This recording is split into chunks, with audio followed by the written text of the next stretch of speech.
तो पहला नियम है गोलीय दर्पण के मुख्य अक्ष के समांतर आने वाली प्रकाश किरण दर्पण से परावर्तित होकर दर्पण के मुख्य फोकस में से या तो होकर जाती है अवतल दर्पण में, ठीक है, या मुख्य फोकस से आती हुई प्रतीत होती है उत्तल दर्पण में। इस नियम को समझने के लिए हम अवतल और उत्तल दोनों चित्र लेते हैं और ले करके हम आपको इसको दिखाते हैं, ठीक है। ध्यान दीजिएगा आप, ये देखिए हम बना रहे हैं अवतल दर्पण। क्या बना रहे हैं? अवतल दर्पण। जैसे कि आप जानते हैं कि अवतल दर्पण में उभरा हुआ तल क्या होता है? कलई किया हुआ भाग होता है, ठीक है ना। ये देखिए कलई किया हुआ भाग होता है, ठीक है। अब ये हम जो बना रहे हैं ये मुख्य अक्ष है। क्या है? मुख्य अक्ष। और यहाँ पर क्या होता है? P। और हम यहाँ पर ले लेते हैं F, यानी कि फोकस। क्या ले लेते हैं? फोकस ले लेते हैं, यानी कि ये हो जाएगा F और ये हो जाएगा आपका वक्रता केंद्र C। यहाँ से ये दूरी और ये दूरी दोनों सेम होनी चाहिए, ठीक है, तभी वस्तु का प्रतिबिंब सही बनेगा, अन्यथा नहीं बनेगा। अब यहाँ पर हम ले लेते हैं उत्तल दर्पण। क्या ले लेते हैं? उत्तल दर्पण। उत्तल दर्पण में आप जानते हैं कि दबा हुआ भाग क्या होता है? कलई किया हुआ होता है, और उभरा हुआ तल क्या होता है? परावर्तक तल होता है। ये भी हम क्या बना रहे हैं? मुख्य अक्ष बना रहे हैं, ठीक है। अब ये हो जाएगा इस दर्पण का वक्रता केंद्र C और ये हो जाएगा फोकस F, ठीक है। और ये आप जान ही रहे हैं क्या है? मुख्य अक्ष। क्या है? मुख्य अक्ष है। यहाँ पर भी इसे आप क्या बोलेंगे? मुख्य अक्ष। क्या बोलेंगे? मुख्य अक्ष ही बोलेंगे, ठीक है। ये C वक्रता केंद्र, F क्या है? फोकस तल है, P क्या है? ध्रुव है। सेम पॉइंट यहाँ पर भी, ये आपका P हो जाएगा, ठीक है। अब आप ध्यान दीजिए, ये अवतल है और ये उत्तल है। इसमें नियम लागू करें।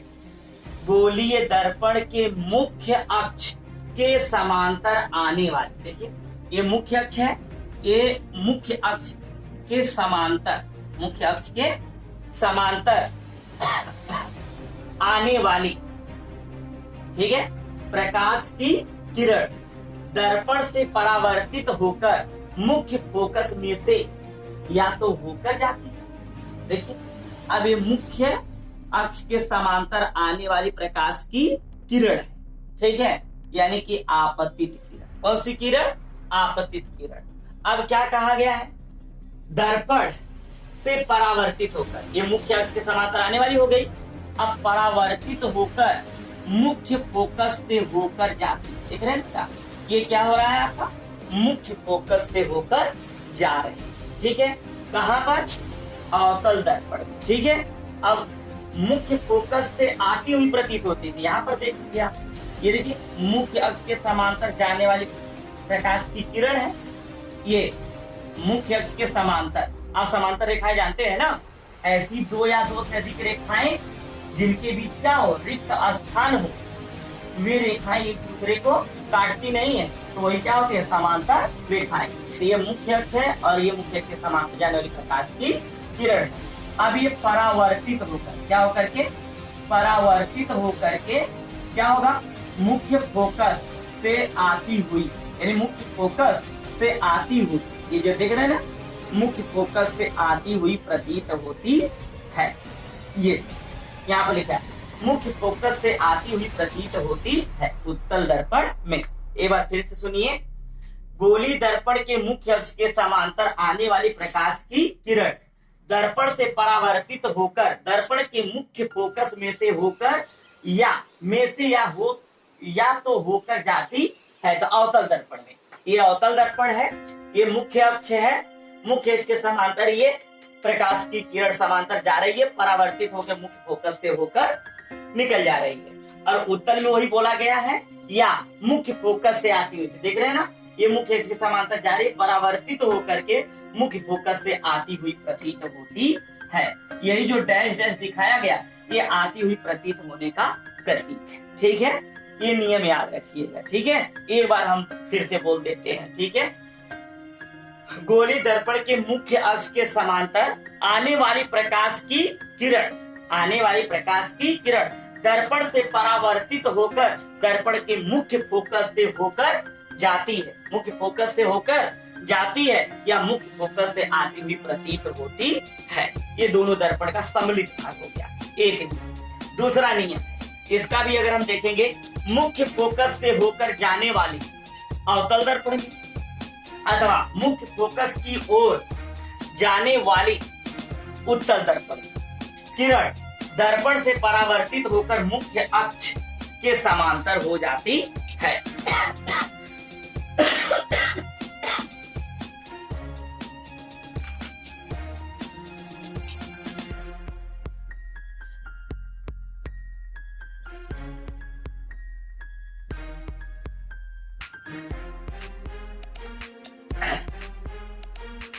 देखिए, ये हम बना रहे हैं अवतल, ये अवतल और ये बना देते हैं। ठीक, और इनकी सारी पोजीशन भी दिखा देते हैं। ये हम सब जानते हैं, ये क्या बना रहे हैं, मुख्य अक्ष, यानी कि ये ध्रुव हो गया। ये आपका हो जाएगा फोकस, यप हो जाएगा। ठीक है, और यहाँ पर बना देते हैं वक्रता केंद्र, सी हो जाएगा। ठीक वही प्रोसेस यहाँ पर भी डाल देते हैं। ठीक है, ये हो जाएगा सी, ये हो जाएगा यप। ये दोनों दूरियां बराबर होनी चाहिए। ठीक है, तभी उसका प्रतिबिंब सही बनेगा। ठीक, और ये आपका है पी, यानी कि क्या बोला गया, मुख्य फोकस से होकर जाने वाली, मुख्य फोकस से होकर जाने वाली। ऐसे भी कर दीजिए। देखिए, मुख्य फोकस से होकर जाने वाली, ये जा रही है ना, ये जो जा रही है ये आपतित किरण, क्या है, आपतित किरण है। मुख्य फोकस से होकर जाने वाली प्रकाश की किरण परावर्तन के पश्चात मुख्य फोकस के समांतर हो, मुख्य अक्ष के समांतर, ये मुख्य अक्ष है, मुख्य अक्ष के समांतर हो जाती है। ठीक, अब वही चीज यहाँ पर है। क्या कहा है कि मुख्य फोकस की ओर, मुख्य फोकस की ओर जाने वाली प्रकाश की किरण, मुख्य फोकस है ना,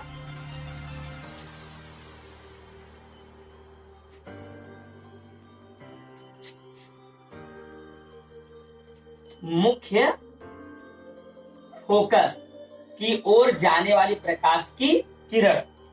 देखिए यहाँ पर ये मुख्य फोकस की ओर जा रही है। देखिए यहाँ पर लिखा गया कि दर्पण से परावर्तित होकर के मुख्य अक्ष के समांतर हो जाती है। यहाँ देखिए ध्यान, मुख्य फोकस की ओर जाने वाली, उत्तल दर्पण में ना मुख्य फोकस की ओर जाने वाली, ठीक है, परावर्तन के पश्चात मुख्य अक्ष के समांतर हो जाती है।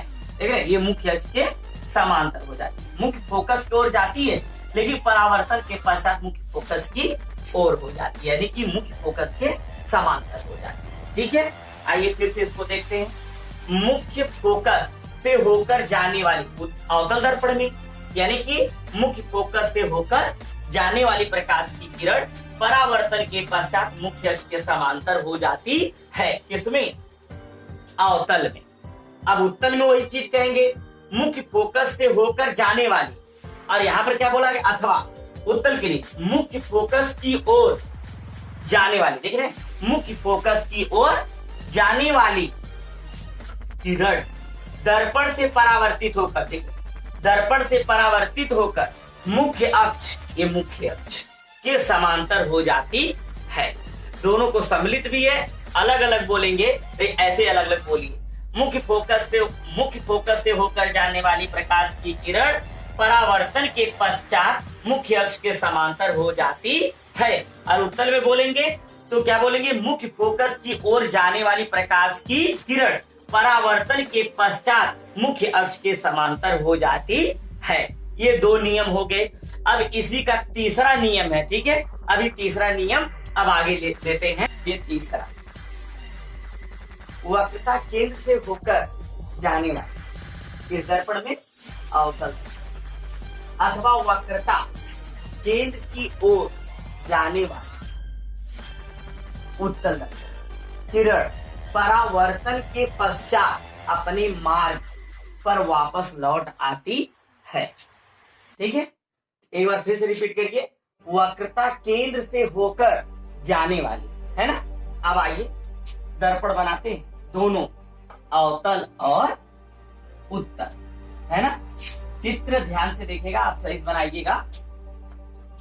ये आपका क्या है, अवतल के लिए बन रहा है, ठीक है, कलई किया हुआ भाग।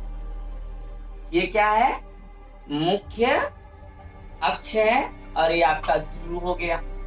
ये क्या है, यह फोकस है। ये क्या है, थोड़ा सा इधर ले लेते हैं,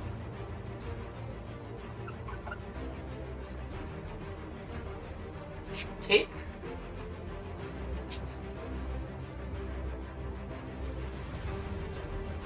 ये है आपका F और ये है आपका C, वक्रता केंद्र। और इसमें ये आप बना रहे हैं, कलई कर रहे हैं ना। ये भी क्या है, कलई किया हुआ भाग, यानी कि उत्तल हो गया। ये आपका मुख्य अक्ष है, यहां पर ले लेते हैं C और यहां पर ले लेते हैं F, ठीक है। और ये आपका हो जाएगा P, यानी कि ध्रुव, ठीक। क्या कहा है, अगर हम आप ध्यान दें, वक्रता केंद्र से होकर जाने वाली अवतल दर्पण में ना, तो देखिए वक्रता केंद्र ये, तो वक्रता केंद्र से होकर, ये देखिए वक्रता केंद्र से होकर जाने वाले प्रकाश की, है ना। ये वक्रता केंद्र से होकर जा रही, ठीक है। अब क्या कहा है, अथवा वक्रता केंद्र की ओर जाने वाली, वक्रता केंद्र की ओर जाने वाली, ये देखिए वक्रता केंद्र की ओर जाने वाली,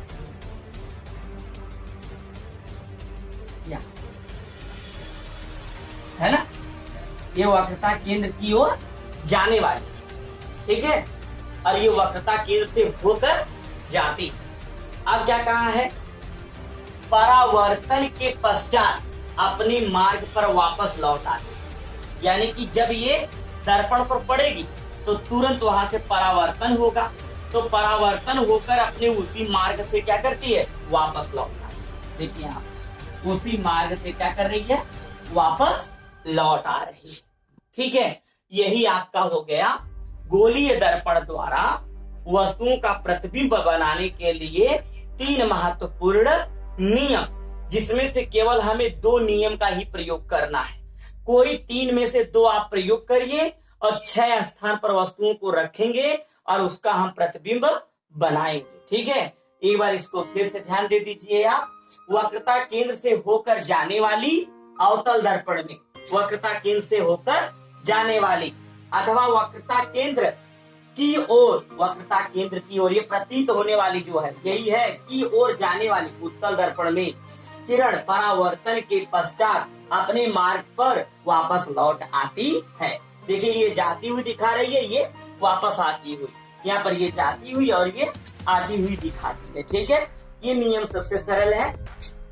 अब इन तीनों नियमों में से कोई 2 नियम आप लगा करके 6 स्थान पर रखी हुई वस्तुओं का प्रतिबिंब इनविजुअल, यानी कि अलग अलग हम बना सकते हैं। अगर हम इन तीनों नियमों को नहीं याद करते हैं तो हम वस्तु को भिन्न भिन्न स्थानों पर रख करके उसका प्रतिबिंब कदापि नहीं बना पाएंगे, ठीक है। तो आप आवश्यकता पड़ने पर, आवश्यकता पड़ेगी, इसको आप वीडियो रोक रोक करके आप इसका नोट बनाइए और इन नियमों को भली भांति रूप से लर्न कर लीजिए, ठीक है। बाकी पार्ट 6 अगले वीडियो में हम लेकर के आएंगे और हम इन तीनों नियमों का ही यूज करके भिन्न भिन्न स्थानों पर वस्तुओं को रख करके प्रतिबिंब बनाएंगे, ठीक है।